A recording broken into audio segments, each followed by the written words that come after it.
Hello guys, welcome back. In today's video I'm going to show you how to enable sensitive content on Telegram. So if you want to enable the sensitive content on Telegram, or you are unable to join the channel which contains sensitive content on Telegram, then this video is absolutely for you.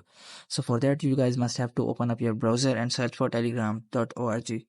So here you have to simply search for telegram.org. So after searching for that, Telegram will be open to you, but here the Telegram is failed, so that's why I'm using the Telegram application.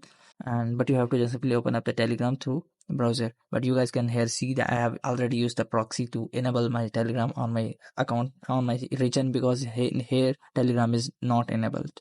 So I have enabled through proxy, that's why I'm not able to open up Telegram through browser. But you have to just simply open up through browser.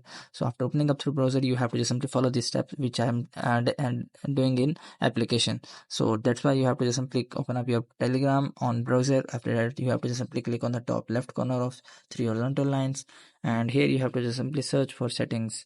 So you guys can see there is a setting in the third last option. You have to simply open it.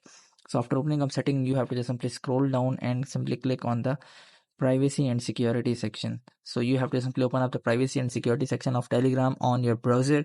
So in the browser you have to simply scroll down, and here you will be able to see the last option, which is disable filtering, and the check mark is checked. So you must have to toggle the uncheck the mark of the disable filtering. So after that you guys can enable the sensitive content on Telegram. So that's the way you guys can enable the sensitive content on Telegram. I hope this method find you well. Do like, share, subscribe. Thank you so much. Bye bye.